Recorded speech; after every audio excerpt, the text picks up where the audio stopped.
911, what's your emergency? There's someone inside the tiger enclosure. I don't know how, it's not safe in there. Where are you? Is this at the city zoo? Yes! Oh my god, he's dragging her! He's eating her! Layla Monroe was killed by the very creature she adored. She trespassed into the tiger's enclosure convinced their bond was real. It wasn't. You're watching a story that chilled the Nashona viral animal lover turned tragic cautionary tale. If this story grips you, subscribe, like, and share your thoughts in the comments below. Layla Monroe was 19 years old, a self-proclaimed animal whisperer with over 340,000 followers on TikTok and Instagram combined.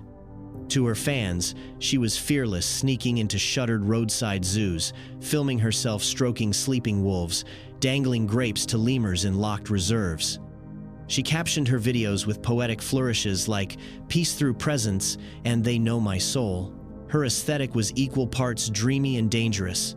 Soft piano overlays, slow-motion animal close-ups, a girl in thrifted sweaters standing inches from clawed creatures. She wasn't just performing, she believed it. Friends would later say Layla talked constantly about breaking the illusion of separation between species. Her phone was filled with tiger images, especially of one, Raja, a 7-year-old Bengal tiger housed at the Westbrook City Zoo. Raja had been rescued from a failed exotic breeder operation and was known among keepers for his isolation and food aggression, but to Layla, he was different. She claimed she had locked eyes with him during a school trip 3 years earlier and felt something pass between them. Her social feeds shifted more and more toward Rajahi's feeding times, obscure tiger facts, dream logs where he appeared beside her. Friends reported she had talked about climbing in just to sit with him, insisting he knew her. Some laughed it off. Others told her to stop. She didn't. Layla had already jumped the zoo's outer fence twice, according to internal reports later shared with the press, but she'd always left before being caught. Guards once found raw chicken scraps in the bushes near Raja's enclosure dismissed as raccoon leftovers. Her fanbase swelled when she hinted at a final reckoning. One cryptic Instagram story read, "They'll never let us prove it, so I have to show you." Another, "Making peace with the one who sees me." She reposted clips from tiger petting farms, even as experts begged the public not to trust such content. She defended them fiercely, arguing that respect transcends species and that love removes threat. On July 6th at 9:42 p.m., Layla posted her final image. A selfie outside the Westbrook City Zoo gates, her cheeks flushed, eyes bright. The caption read simply, "Tonight, I prove it." No location tag, no hashtags, just a timestamp that would soon become infamous. In hindsight, her digital trail read like a warning layered with delusion, longing, and an intoxicating belief that affection could overwrite evolution. Layla didn't see a 400-pound predator bred for ambush and kill. She saw a partner, a witness, a mirror. And as her fans shared and mourned and debated in the days after her death, one question haunted every comment thread. Was Layla braver? Was she broken by the myth that love can tame what was never ours to hold? Raja was never meant to be a spectacle. Born into a private collection owned by an exotic pet enthusiast with more ambition than expertise, the Bengal tiger spent his early years in a cramped concrete enclosure with minimal enrichment and even less human interaction.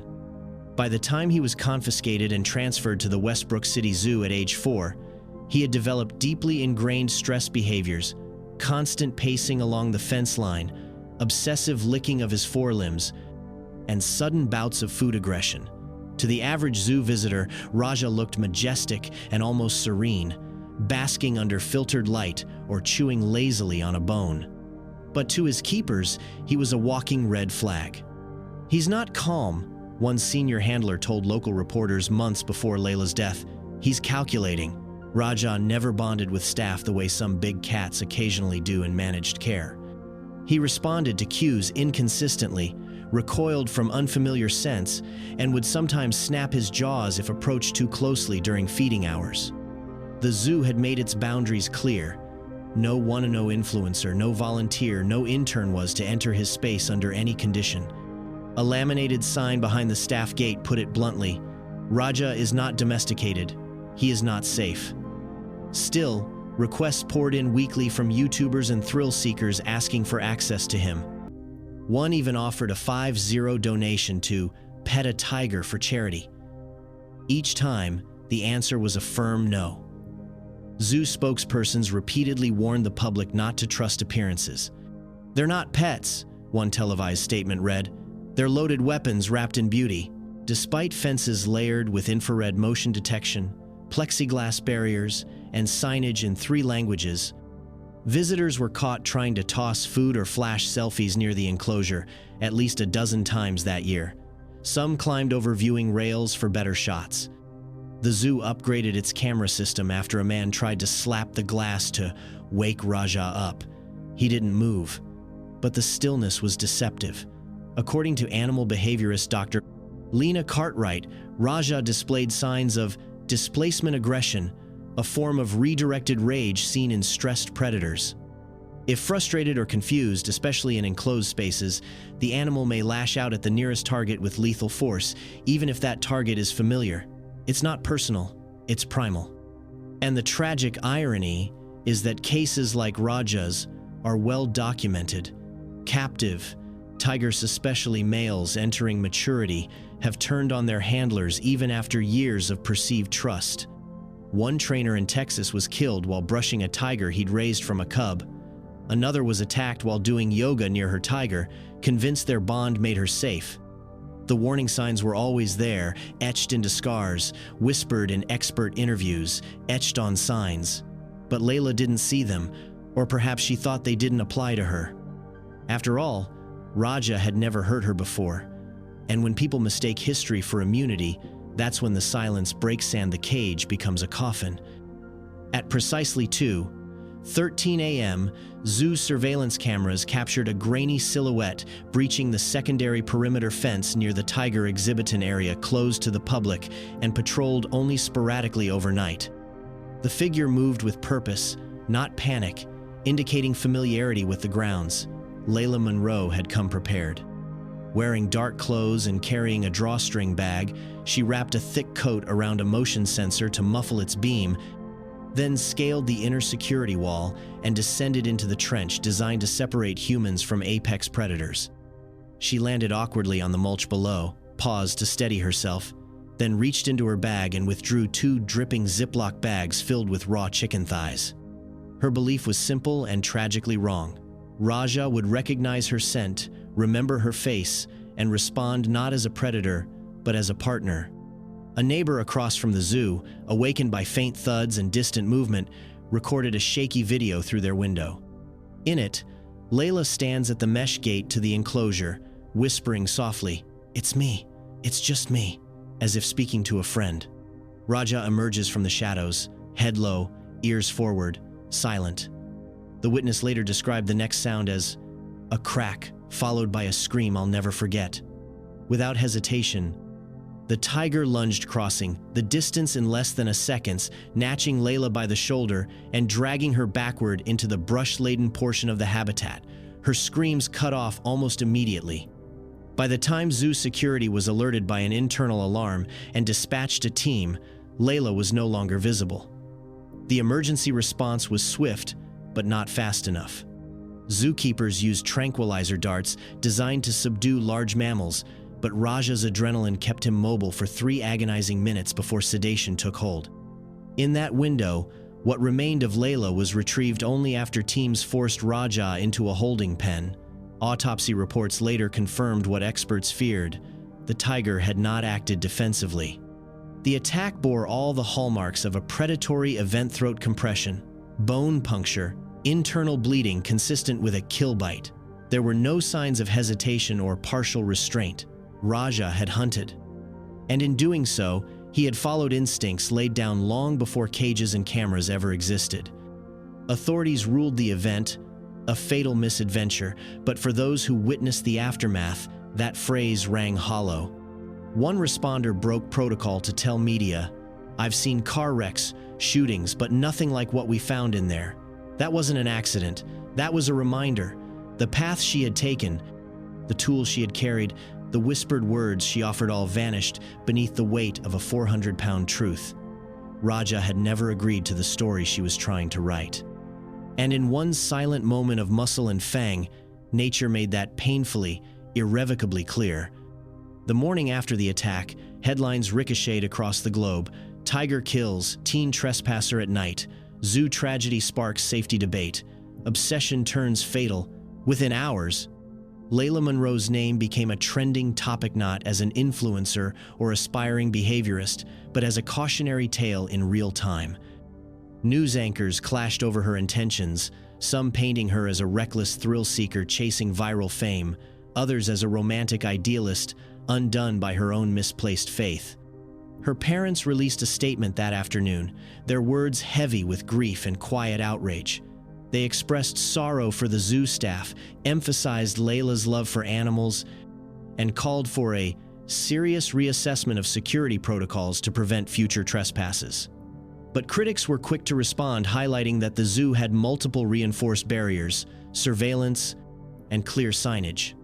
One op-ed bluntly stated, "You don't blame the cage when someone climbs in with the lion."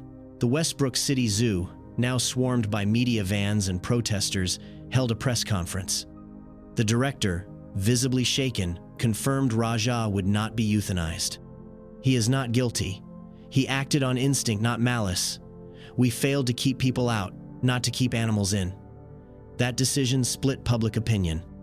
Animal rights activists applauded the zoo's stance, while others flooded online, forums demanding Raja be relocated or put down.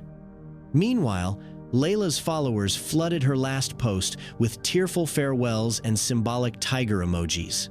Some hailed her as brave, a martyr for animal-human unity, even dubbing her the Tiger Girl.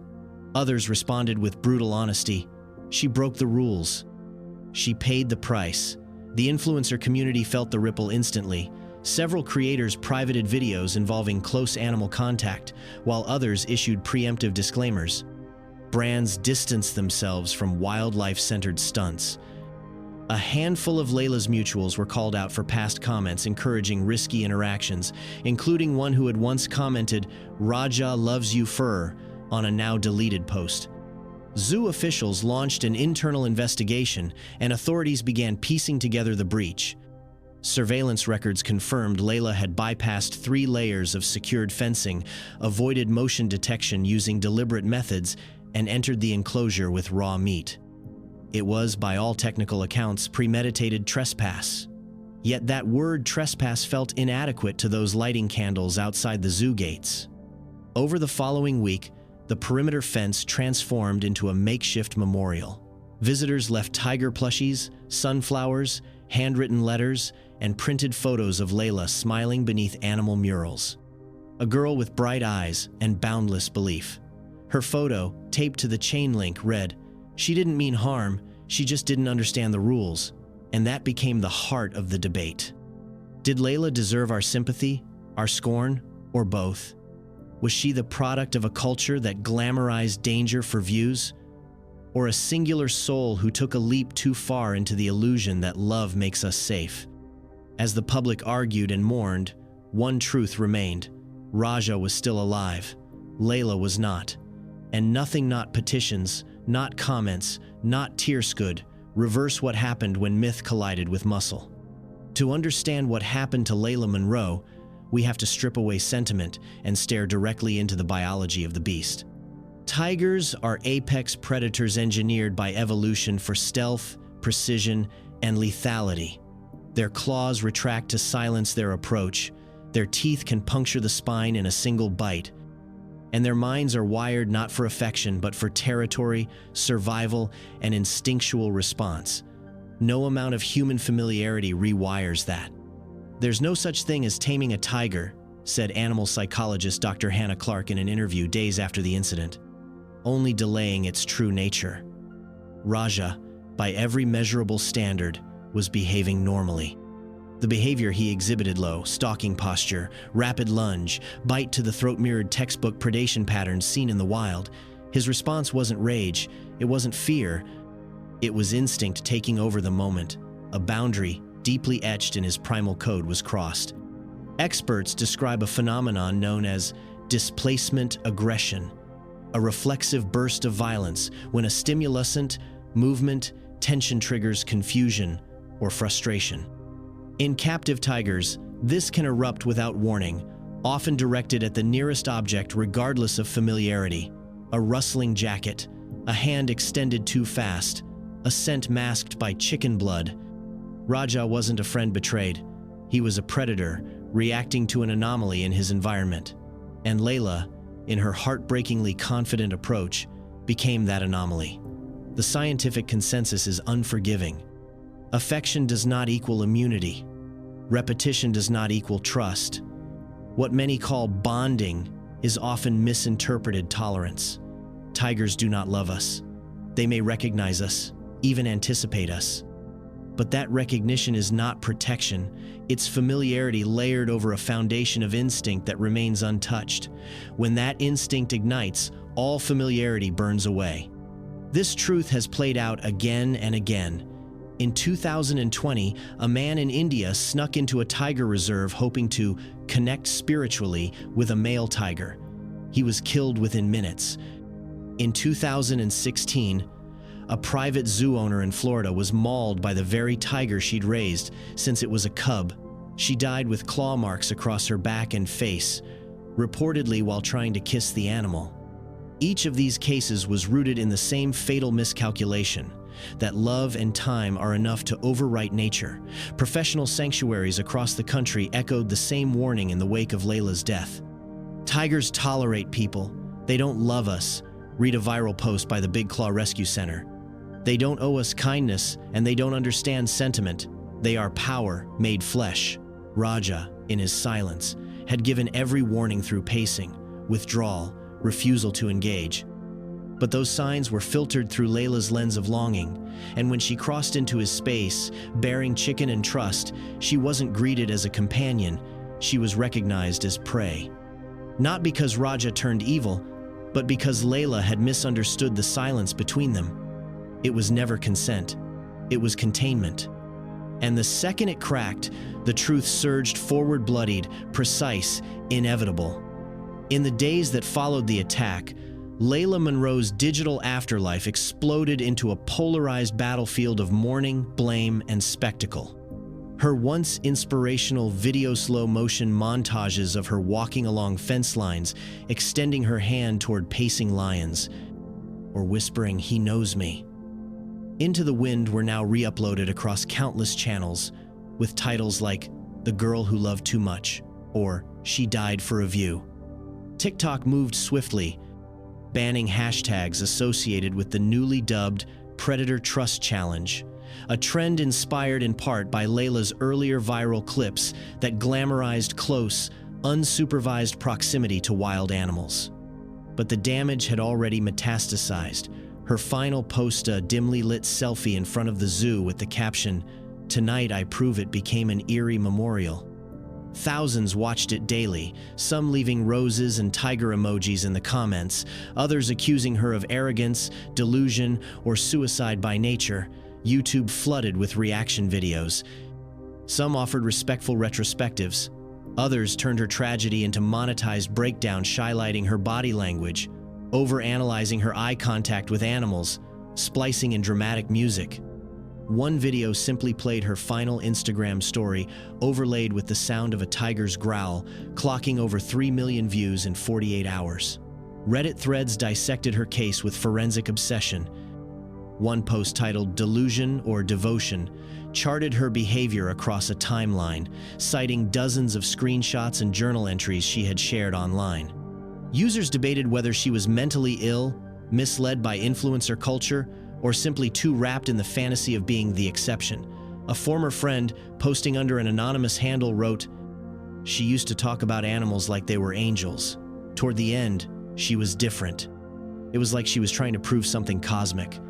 Another thread featured an alleged screenshot of Layla writing, "Fear is learned. If we stop fearing them, they stop fearing us." To many, it read like poetry. To others, it read like a suicide note.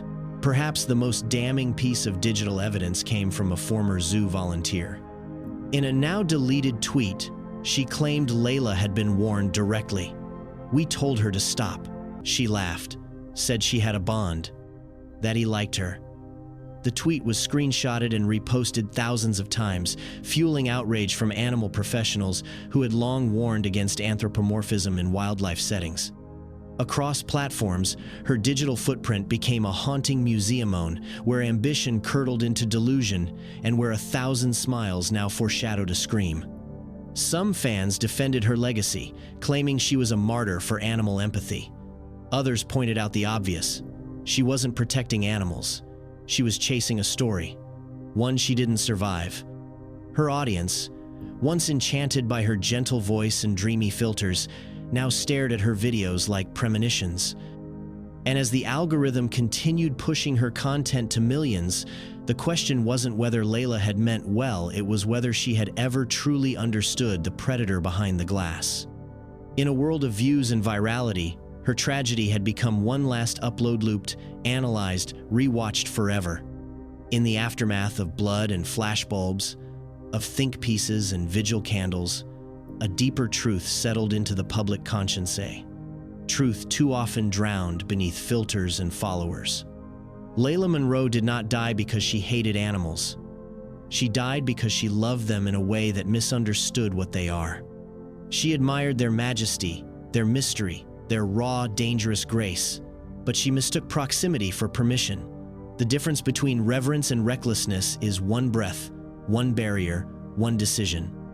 Layla stepped into Raja's cage not to dominate, but to show love.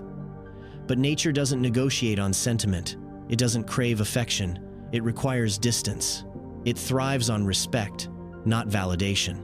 She stepped into a cage, not to prove dominance, but to prove love. The final line of a documentary voiceover now used in zoo safety training programs echoes. But nature doesn't need love. It needs space. Today, Raja is still alive, still pacing the soft dirt of his enclosure, still eating, still grooming, still watching. To him, the world never shifted. There was no tragedy, no meaning, just a moment of instinct, acted out in silence and strength. His enclosure remains a few yards wider now, cameras more abundant, warnings more prominent. Layla's story, once romanticized, now serves as a cautionary case study. Wildlife groups released a PSA shortly after her death, stark in tone and unforgettable in phrasing. They're not your friends. They're power in a fur coat. School programs, sanctuary workshops, and animal behavior courses now reference her name alongside other victims of misread connection. Her digital trail has become an unintentional syllabusa scroll of good intentions gone terminally wrong. Even her followers, many of them young and idealistic, have changed their hashtags from hearts and tiger emojis to something more grounded: respect the wild. It is not wrong to love animals, but love without boundaries becomes a trap. One lined with silence, camouflaged with awe, and ended with teeth. Layla believed she was different, that her understanding and empathy could soften something ancient, primal, and indifferent to human dreams. But Raja didn't know about love. Raja knew motion, scent, territory, hunger, and when she entered his world without his terms, he responded in the only language he had ever truly spoken. She became another echo in a long line of tragic misbeliefs, that our affection makes us safe, that connection equals control. It doesn't. The wild doesn't sign contracts. It doesn't care about your following or your captions or your courage. It acts, and it survives. Layla Monroe believed love could tame the wild, but the wild never agreed. Now, her name lives on not in the hearts of tigers, but in the pages of training manuals, the warnings on gates, and the memories of those who watched her final choice unfold. The last image fades to black, and one question remains on screen, burning in stark white. Do we love these animals, or do we just want them to love us?